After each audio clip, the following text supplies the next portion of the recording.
မြန်မာတွေကဖျားတယ်တာတိတ်ဝါသနာပါတာပတ်စံရှိရင်ဖျားတယ်တယ်ဘုံကြီးတွေလည်းဒီတိုင်းပဲပတ်စံရှိရင်ငကယုံဖျားအစု900 1000 2000အဲ့တော့စာပင်နဲ့မညီဘူးအဲ့ဒါကဒါဦးဇင်းတို့ပြောရတယ်နော်ဖျားတွေအများကြီးတယ်တာကုသိုလ်မရဘူးမဆိုလို့ဘူးနော်ဖျားတယ်တာကုသိုလ်ရတယ်ဒါပေမဲ့အကျိုးမများဘူးစာပင်နဲ့လည်းမညီဘူးဦးဇင်းတို့ရဲရဲပြောရတယ်အကျိုးမများဘူးလေနော်စာပေထဲမှာဘာပါတယ်လဲဆိုတော့ မှန်ပါဗျာအပဋိဋ္ဌိတဒီတာပါကေဆိုတာဈေးဒီမရှိတဲ့နေရာမှာပဲတည်ရမှာဟုတ်ပြီနော်ဈေးဒီဆိုတာဘယ်နေရာမှာတည်ရမှာလဲမရှိတဲ့နေရာမှာတည်ရမှာနော်ဗုဒ္ဓဘာသာဝင်တွေတော့ရှိတယ်ဒါပေမဲ့ဘုရားရှင်ကိုပူဇော်ခြင်းနဲ့ဘယ်လိုပူဇော်မှမသိဘူး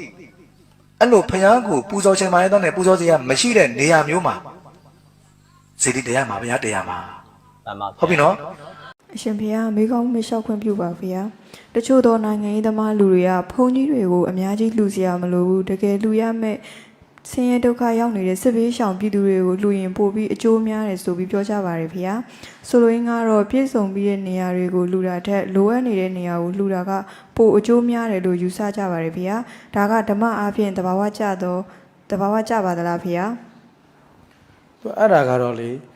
ဘယ်လိုခေါ်မလဲဆိုတော့ဥစဉ်ကလည်းအဲ့ဒါတခါတယောက်မေးလို့ဖြေပူပါတယ်သူကဘယ်လိုပြောရမလဲဆိုတော့လူတယောက်ချင်းရဲ့စိတ်ဆန္ဒလို့ခေါ်တာပေါ့နော်စိတ်ဆန္ဒလို့ခေါ်တယ်တချို့ကဖျားမှာပဲလူချင်းတယ်တန်ခါမှာပဲလူချင်းတယ်သူလူချင်းတဲ့ဥစ္စာကိုတော့မတားရအောင်ဟုတ်လားမသိဘူးဟိုစာပေထဲမှာပရိနိတဆိုတာရှိတယ်သူကဘုန်းကြီးကိုလူချင်းတာအဲ့ဒါဘုန်းကြီးမလူနဲ့ဖျားမှာသွားလှူလိုက်ဒီလိုပြောလို့မရအောင်သူကဖျားမှာလူမဲ့ဥစ္စာဖျားမှာမလူနဲ့ဘုန်းကြီးကိုလှူလိုက်အဲ့လိုပြောလို့မရအောင်